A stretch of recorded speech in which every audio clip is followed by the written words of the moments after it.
जय मसीह की बच्चों, आप सब कैसे हैं? मैं आशा करती हूँ आप सब यीशु पापा की दया से बहुत अच्छे होंगे और अपने अपने घरों में खूब मस्ती कर रहे होंगे।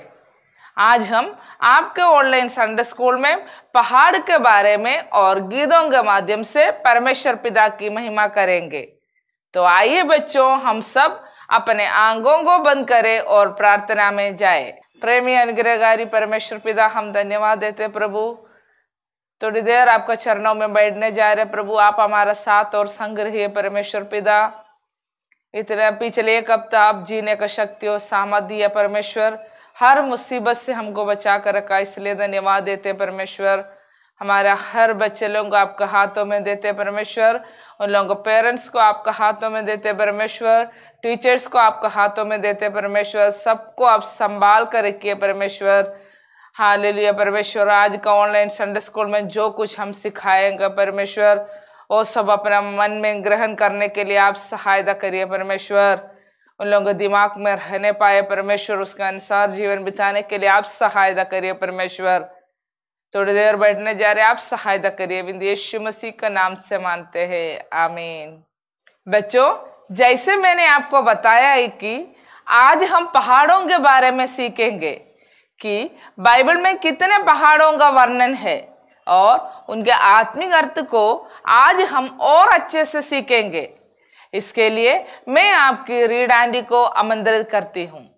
प्रेज द लॉर्ड बच्चों, आज हम पहाड़ों की शहर में जाएंगे।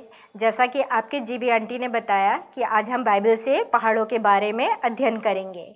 तो सबसे पहले आप लोग पहाड़ समझ रहे हैं ना? पहाड़ का मतलब होता है ऐसा बड़ा चट्टान जिसमें हम चढ़ने के लिए भी हमें कठिनाइयों का सामना करना पड़ता है। तो आज हम सबसे पहले बाइबल के पहला पहाड़ अरारात पहाड़ के बारे में हम देखते हैं, जिस पहाड़ पे परमेश्वर के द्वारा जब लोगों को बना के पछताया तो उसने क्या किया? जल प्रलय के रूप में पूरी पृथ्वी को नाश किया और नूह ने एक जहाज बनाया परमेश्वर के आदेश के अनुसार, और जिसमें नूह, अनू का परिवार और इस पृथ्वी के जितने परमेश्वर ने जानवर है, पक्षी है बनाया, सबका जोड़ा को उसने रखा। और उस अरारात पर्वत पे जब पानी गिर के समाप्त हो गया, तब उस अरारात पर्वत पे वो जहाज जाके टिक गया, जहाँ से एक ठहराव का जीवन आ गया। और फिर नूह के द्वारा, अनू के परिवार के द्वारा ये पृथ्वी फिर से बसाई गई। ये सारा जो हमने देखा अरारात पर्वत, जो उत्पत्ति 8:4 में पाया जाता है। आप लोग इसका अध्ययन कर सकते हैं। अब बच्चों, हम दूसरे पर्वत पे जाते हैं, वो है मोरिया पर्वत। उत्पत्ति 22 अध्याय में पाया जाता है। तो इस अध्याय में हम ये देखते हैं कि परमेश्वर के आदेश के अनुसार मोरिया पर्वत पे अब्राहम ने अपने बेटे इसहाक को लेके गया बलिदान करने के लिए, इसलिए ये बलिदान का पर्वत भी कहलाता है। दूसरा, जब बलिदान का सारा चीज़ वहाँ पे पूरा करने के ही वाले थे और उसी समय परमेश्वर विदिन सेकंड उस पर्वत पे परमेश्वर ने एक मेढ़ा को उपाय भी किया उसके बलिदान के लिए, तो इसे हम यहोवा ईरे के नाम से जानते हैं। और फिर इसी पर्वत पे परमेश्वर के आदेशानुसार राजा सुलेमान ने अपना मंदिर भी बनाया। बच्चों, अब हम तीसरा पर्वत देखेंगे, हेब्रोन पर्वत, जो कि ऐसा पर्वत है जहाँ परमेश्वर के लिए एक वेदी बनाया और उसे आराधना का स्थल बनाया। हमारे जीवन में भी हम आराधना के लिए, परमेश्वर के लिए एक वेदी के समान अपना समय को निकालें, ताकि हम सचमुच में परमेश्वर के लिए समर्पित हो जाए। इसलिए उसे समर्पित पर्वत के नाम से भी जाना जाता है, जो उत्पत्ति 13:18 में पाया जाता है। बच्चों, अब हम चौथा पर्वत देखेंगे, सिनई पर्वत, जो कि निर्गमन 19 में पाया जाता है। और हम देखते हैं कि इस पर्वत पे इजरायली लोग मिस्र देश की गुलामी के बाद जब वो वहाँ से आ रहे थे, तो करीब 3 महीने के बाद इस पर्वत के पास पहुँचे और करीब 9 महीने तक यहाँ रहे। और परमेश्वर ने मूसा के द्वारा उन्हें व्यवस्था और 10 आज्ञाएँ भी इसी पर्वत के पास दिया। और जबकि इजरायली, जब मूसा वापस पर्वत से आ रहा था, तो इजरायली लोग ने हारून के द्वारा बनाए हुए उस मूर्ति की उपासना कर रहे थे।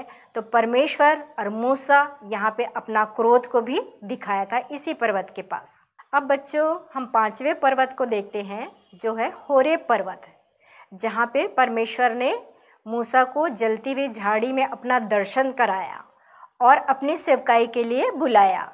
और इसी पर्वत पे मूसा के द्वारा परमेश्वर ने इजरायलियों को 2 बार पानी भी पिलाया है। और पहला कुरिन्ती 10:4 में हम देखते हैं कि प्रेरित पौलुस ने इस पर्वत को पर यीशु मसीह को मसीह का चट्टान भी कहा है, मसीह को चट्टान के रूप में तुलना भी किया है। बच्चों, अब हम 6वें पर्वत पे देखेंगे। 6वां पर्वत है पिसगा का पर्वत, जो कि गिनती की पुस्तक 21:20 में पाया जाता है। यह पिसगा पर्वत की चोटियाँ आखिर में एक नबो पर्वत के रूप में भी कहलाता है, जहाँ पर परमेश्वर ने मूसा को कनान देश का दर्शन करवाया था और उसी पर्वत पे मूसा की मृत्यु भी हुई थी। इसलिए इस पर्वत को प्रतिज्ञा देश का दर्शन कराने वाला पर्वत भी कहलाता है। बच्चों, अब हम 7वां जो पहाड़ है वो उसका नाम है गिरिजीम, जो व्यवस्था विवरण 11:29 में पाया जाता है। इस पर्वत पर परमेश्वर के आदेशानुसार इजरायलियों को आशीष देने का काम किया जाता था, इसलिए इसे एक गिरिजीम को आशीष का पर्वत भी कहा जाता है। अब हम 8वां पर्वत को देखेंगे, वो भी व्यवस्था विवरण 11:29 में है, एबाल, जिस पर्वत का प्रयोग केवल श्राप देने के काम में आ जाता है, इसलिए इसे श्राप का पर्वत भी कहा जाता है। बच्चों, अब हम 9वां पर्वत को देखते हैं, उसका नाम है ताबोर, जो कि न्यायों की पुस्तक 4 अध्याय में पाया जाता है। इस पर्वत पे बाराक का शत्रुओं से विजय पाते हैं, इसलिए इसे विजय का भी पर्वत कहा जाता है। बच्चों, अब हम 10वां पर्वत को देखते हैं, वो है गिलबो। यह पर्वत आत्महत्या का पर्वत भी कहलाता था, जो कि पाया जाता है 1 शमूएल 31 अध्याय में और 2 शमूएल के 1 अध्याय में। इस पर्वत पे राजा शाऊल स्वयं आत्महत्या करने का प्रयास भी किया था। बच्चों, अब हम 11वां पर्वत के बारे में देखेंगे, यह है करमेल पर्वत। करमेल पर्वत 1 राजा 18:42 में पाया जाता है, जो कि इस पर्वत पे परमेश्वर के द्वारा 7 साल तक बारिश नहीं हुई थी और एलिया की प्रार्थना सुन के परमेश्वर ने बारिश को भेजा। और इसी पर्वत पे बाल देवता के लोगों को ये जताने के लिए कि स्वर्ग का परमेश्वर सत्य परमेश्वर है, इसलिए एलिया ने जब प्रार्थना की तो स्वर्ग से आग भी इसी पर्वत पे उतरा था। बच्चों, अब हम 12वां पर्वत है लेबनोन पर्वत, जो भजन संहिता 92:12 में पाया जाता है। यह फलस्तीन देश के उत्तर दिशा में ये पर्वत श्रृंखला पाए जाते हैं, जहाँ पे घने और देवदार के वृक्ष पाए जाते हैं। बच्चों, अब हम 13वां देखते हैं, जिसको हम पहाड़ी उपदेश के रूप में वर्तमान में से बीएटिट्यूड माउंटेन के रूप में जाना जाता है, जहाँ पे प्रभु यीशु मसीह उस पहाड़ पे बैठ के लोगों को उपदेश दिया था। और इसी पहाड़ पे प्रभु यीशु मसीह ने 5000 लोगों को रोटी भी खिलाया। इसको बच्चों हम मत्ती 5 अध्याय में पढ़ते हैं। बच्चों, अब हम 14 पर्वत के बारे में पढ़ेंगे, वो है हेब्रोन पर्वत, जो कि व्यवस्था विवरण 3:7 में और मत्ती 17 अध्याय में देखते हैं। इस पर्वत की खासियत है कि ये गलील झील के उत्तर में पाया जाता है, जो लेबनोन पर्वत के निकट ही है। और वहाँ पे पूरी चोटियों में, पूरे पर्वत के जो शिखर है वहाँ पे बर्फ़ जमा रहता है, और जब बर्फ़ पिघलता है तो वो बर्फ़ पानी के रूप में यरदन नदी में आता है, और यरदन नदी पूरे समय पानी बहता ही रहता है। और इसी पर्वत को कुछ विद्वानों का कहना है कि इस पर्वत में प्रभु यीशु मसीह का रूपांतरण हुआ था, जहाँ पे उसने अपने चेले पतरस, याकूब और यूहन्ना को लेके गए थे, और इस रूपांतरण के दौरान एलिया और मूसा भी दिखाई दिए थे, इसलिए इस पर्वत को रूपांतरण का पर्वत कहा जाता है। बच्चों, अब हम देखने जा रहे हैं 15वां पहाड़। इस पहाड़ का नाम है कलवरी माउंटेन, या फिर आरामी भाषा में गुलगुत्था का पहाड़ भी इसे कहा जाता है। इस पहाड़ पे लोगों को मृत्यु दंड दिया जाता था, और ये यरूशलेम शहर के बाहर में बसा हुआ था, और जहाँ पे हमारे प्रभु यीशु मसीह स्वयं संपूर्ण मानव जाति के पापों को उठाकर इस कलवरी के क्रूस पे बलिदान हुआ था। और बलिदान होने के बाद उनकी मृत्यु के पश्चात तीसरे दिन जी उठे, और उन्होंने 5 प्रकार के लोगों को अपने जीवित होने का प्रमाण भी दिया था। अब हम 16वां पर्वत जैतून पर्वत, ओलिव पर्वत कहते हैं, प्रेरितों के काम 1:10-11-12 में पाया जाता है। ये यरूशलेम से 1 सप्ताह की दूरी पर पाया जाता है, और इस पर्वत पे हमारे प्रभु यीशु मसीह का स्वर्गारोहण हुआ था, और फिर से पुनः हमारा प्रभु यीशु मसीह इस पर्वत पे अपना पैर रखेगा।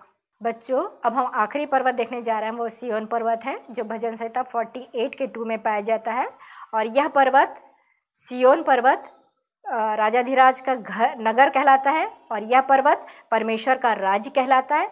और इसी पर्वत के कारण पृथ्वी में हर्ष का कारण भी होता है। बच्चों, अभी तक हमने पहाड़ों के बारे में सीखा है। और पहाड़ एक ऊंचाई को दर्शाता है। और परमेश्वर पिता हमें प्रतिदिन आत्मिक ऊंचाइयों में चलने के लिए शक्ति, सामर्थ, बल और बुद्धि अपने वचन से देता है, ताकि हम आत्मिक रूप से बलवंत हो सके। परमेश्वर ने अपने दास मूसा को, अब्राहम को, एलिय्याह की और प्रभु यीशु मसीह की भी सहायता की है। वैसे ही परमेश्वर हमारे जीवन में भी इन कठिन परिस्थितियों में, विशेष करके ऐसी परिस्थितियाँ आती है जिसमें हमारे जीवन में ठहराव आ जाता है, हमारे जीवन में कुछ रुकावट आ जाती है, हमारे जीवन में निराशा आ जाती है, हमारे जीवन में यहाँ तक कि मृत्यु की शैया से भी पार होकर गुजरना पड़ता है। इन परिस्थितियों में भी परमेश्वर की इच्छा है, उनकी योजना है, तो वह यहोवा ईरे बन के हमारे जीवन में कार्य करता है। परमेश्वर सामर्थी है, इसलिए हम परमेश्वर के इन सारी बातों को देखते हुए हमें एक अंदर से एक प्रयास होना चाहिए कि हम सिय्योन पर्वत तक पहुंच सके, क्योंकि उस पर्वत में पहुंचने के लिए हमारे पास एक धन्य आशा और विश्वास होना चाहिए, ताकि परमेश्वर के द्वारा उस पर्वत के पास पहुंचने के बाद जो प्रतिफल रखा है वो हमें मिल सके। इसी की खुशी के लिए तो परमेश्वर ने ये योजना को रखा है। और हम विश्वास करते हैं कि इस योजना में हर विश्वासी, हर बच्चे, हर बुजुर्ग अपने आप को तैयार कर सकेंगे। बच्चे, मैं अंत में कहना चाहूँगी कि ये मसीह जीवन की यात्रा में, जैसा कि वचन सिखाता है प्रेरितों के काम 2 के 37 से 42 तक में, कि मसीह जीवन क्या है। मसीह जीवन में जो विश्वास नहीं किए हैं, जो उद्धार का अनुभव नहीं किए हैं, उन्हें मन फिराने के लिए परमेश्वर का वचन ही कायल करता है। वही उनको तोड़ता है और वही उनको मजबूत बनाता है। उसी वचन को याद करते हुए मन में विश्वास, मुँह से अंगीकार करके, यीशु के लहू से शुद्ध और साफ होके, एक परमेश्वर की मनसा है जो बपतिस्मा के द्वारा इस पृथ्वी पे पूरा किया जाता है। और उस बपतिस्मा के बाद प्रतिदिन वचन पढ़ना, संगति में बने रहना, कलीसियाई संगति में प्रेरितों से शिक्षा पाना है, रोटी तोड़ने में और प्रार्थना करने में लौलीन रहे, ताकि हमारा जो इस आत्मिक जीवन की यात्रा है वो सार्थक हो जाए। बच्चों, अब बारी है कि हम परमेश्वर पिता की महिमा करते हुए गीतों को सीखेंगे। तो आइए बच्चों, हम सीख कर आते हैं।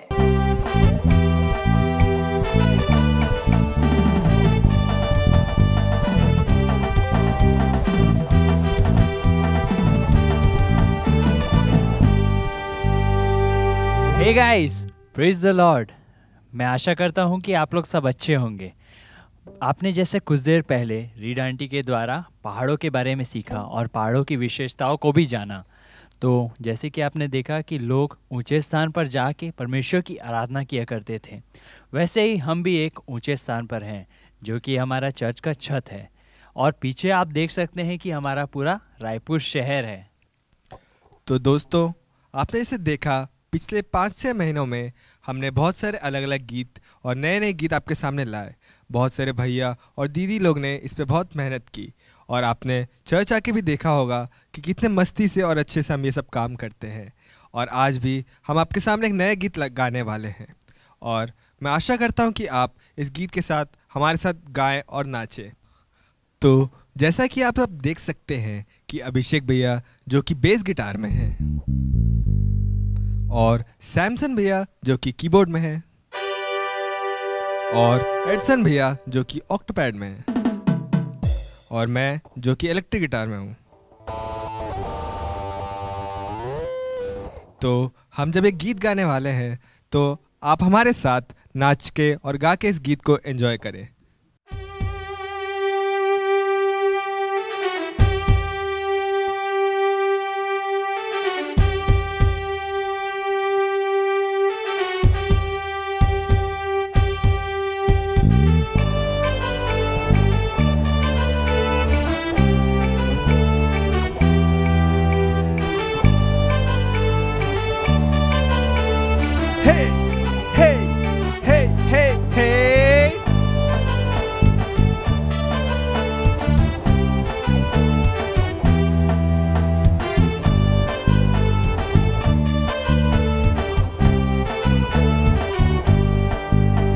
तेरे साथ साथ हम तो चलते रहे, तेरा हाथ हाथ हम तो थामे रहे। साथ साथ हम तो चलते रहे, तेरा हाथ हाथ हम तो थामे रहे।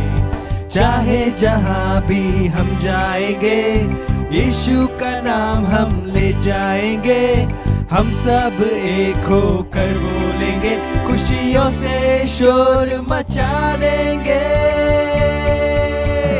हंगामा होवे जश्न मनाए, यीशु मसीह की जय गाए। हंगामा होवे जश्न मनाए, यीशु मसीह की जय गाए।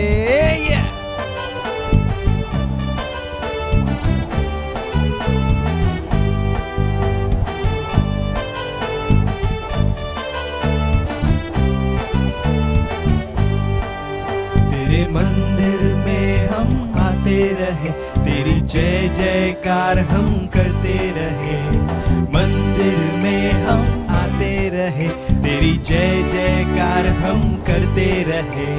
चाहे जहाँ भी हम जाएंगे, यीशु का नाम हम ले जाएंगे। हम सब एक होकर बोलेंगे, खुशियों से शोर मचा देंगे। हंगामा होवे जश्न मनाए, यीशु मसीह की जय गाए। हंगामा होवे जश्न मनाए, यीशु मसीह की जय गाए। हंगामा होवे जश्न मनाए, यीशु मसीह की जय गाए। हंगामा होवे जश्न मनाए, यीशु मसीह की जय गाए। Hey, hey, hey, hey.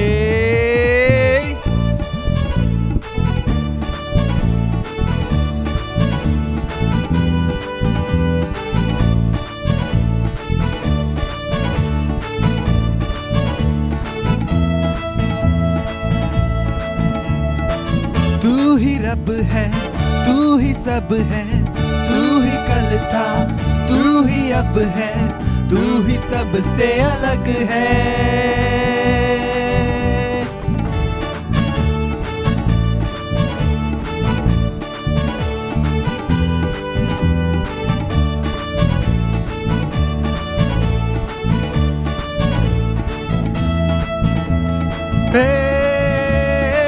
तू ही रब है, तू ही अब है, तू ही कल था, तू ही अब है, तू ही सबसे अलग है। करते हैं तुझको हम सलाम, सबसे ऊंचा है जो नाम, उसको करते हम सलाम। सबसे ऊंचा है जो नाम, यीशु नाम, यीशु नाम, यीशु नाम, यीशु नाम, यीशु नाम।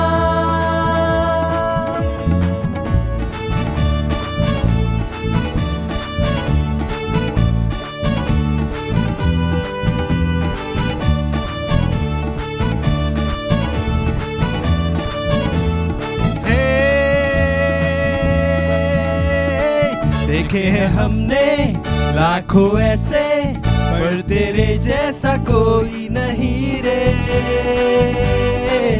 ऐसे वैसे तो है कितने, पर दीवाने हैं हम तो है तेरे। तू ही है आशा, तू ही भरोसा, तू ही है मेरा बस ही एक खुदा।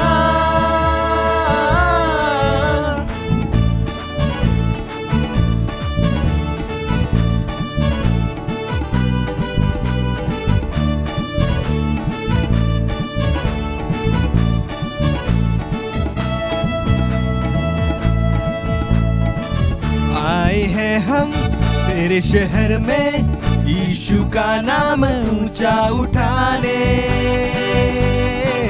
हम करेंगे बल्ले बल्ले और गाएंगे आवाज उठा के।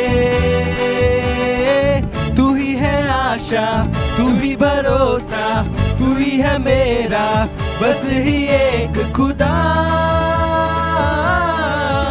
बोलो नाम यीशु नाम यीशु नाम, बोलो नाम यीशु नाम यीशु नाम, बोलो नाम यीशु नाम यीशु नाम, बोलो नाम यीशु नाम यीशु नाम, बोलो नाम यीशु नाम यीशु नाम, बोलो नाम यीशु नाम यीशु नाम, बोलो नाम यीशु नाम यीशु नाम, बोलो नाम यीशु नाम यीशु नाम, बोलो नाम यीशु नाम यीशु नाम यीशु नाम, बोलो नाम यीशु नाम यीशु नाम, बोलो नाम यीशु नाम यीशु नाम यीशु नाम, बोलो नाम यीशु नाम यीशु नाम, बोलो नाम यीशु नाम यीशु नाम यीशु नाम, बोलो नाम यीशु नाम यीशु नाम, बोलो नाम यीशु नाम यीशु नाम यीशु नाम, बोलो नाम यीशु नाम यीशु नाम।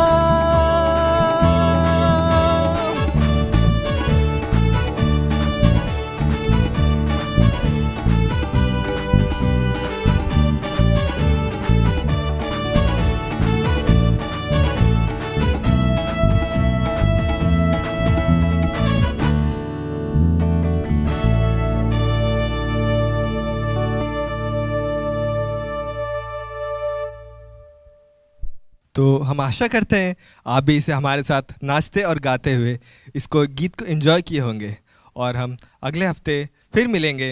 तब तक के लिए सबको बाय।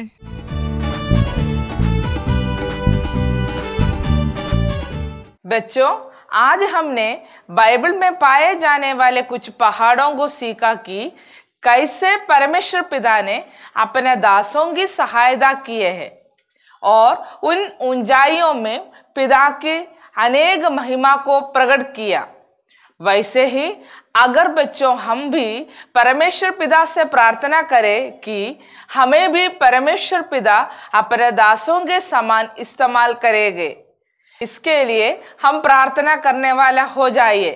और आज हमने गीतों के माध्यम से पिता की महिमा किया, तो आइए बच्चों हम अपने आंखों को बंद करें और प्रार्थना में जाए। प्रेमी अनुग्रहकारी परमेश्वर पिता, हम धन्यवाद देते प्रभु, थोड़ी देर आपके चरणों में बैठने के लिए आपने हमारा सहायता किया। परमेश्वर, जो कुछ हम सीखा है परमेश्वर हमारे दिल और दिमाग में रहने पाए। परमेश्वर पिता, हमारा जीवन में 30, 60, 100 गुना फलदायक होने पाए। परमेश्वर पिता, हम सबको आप आशीष करिए। परमेश्वर पिता, आने वाला हर महाविपत्ति से हमको बचा कर रखिए। परमेश्वर हालेलुया, आने वाले एक हफ्ते जीने का शक्ति और सामर्थ दे। परमेश्वर पिता, हमारे हर बच्चे लोगों को साथ और संग रहिए। परमेश्वर, उनका माता पिताओं को आप अनुग्रह करिए, उनके टीचर्स को आप अनुग्रह करिए। परमेश्वर, अगले हफ्ते फिर मिले तक आप सबको संभाल कर रखिए। परमेश्वर, यीशु मसीह का नाम से मानते हैं, आमीन। बाय बच्चों, हम अगले हफ्ते इसी प्रकार बाइबल के नए जानकारियों के साथ आपसे फिर मिलेंगे। तब तक आप सब अपना ध्यान रखना। Bye, God bless you all.